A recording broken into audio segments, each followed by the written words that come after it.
This is what's pissing me off today. I'm Bob Pritchard.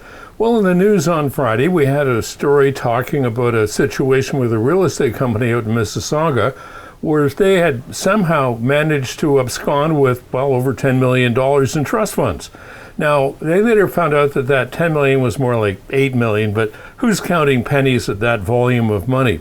Now, the real problem out of this is there's a registrar who's been appointed to look after things in that industry to make sure that everybody's playing fairly and above the board. And honestly, I mean, those are really important things when you're dealing with other people's money. Anyway, they did an investigation, notified the police that they had taken over the investigation, and within 12 hours announced that, yes, there was no issue whatsoever. Holy jumping hotcakes, man. That's insane. Who could ever have come up with a $10 million shortfall as being, that's okay, where's the problem here? Makes you wonder if some of these people had their little pinkies in the pie there.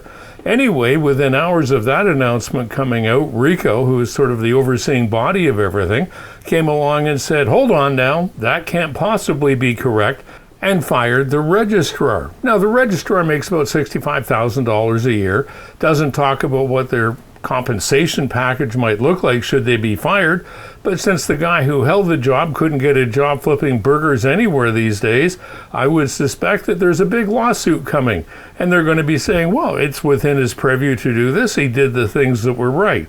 So let's talk about whether or not that was right. Absolutely no chance in hell that was right. The money that was in trust is held to separate the operating expenses from the monies that the real estate brokers hold on to on behalf of clients, deposits, commissions, that kind of stuff. So at the end of the day, it's all accounted for, and if it should turn out that there's a shortfall, that means that somebody gets burned at the end of the food chain. Who's most likely to get burned? The little people, the people with no extra money, because they haven't got enough funds to support through the whole process. So what do I think about it all? I think there's corruption in their hills, and I think it's time that somebody got their little broom out and cleaned this whole mess up. And it's not just what happened at RICO. If you look at that group the government set up to compensate people for, the things that went wrong in the vaccine that put them on disability if they were lucky, but couldn't work any longer, they spent their money building offices and playing table tennis. Oh, didn't quite get around to sorting out those poor people who had no money, who lost their jobs, their homes, and everything that they had worked for. Well, things happen, but hey, our ping pong game is A1. So look it's time for the public sector to be held accountable for what's going on out there, and maybe criminal charges should be just a part of the discussion. And that's what's pissing me off today. I'm Bob Pritchard.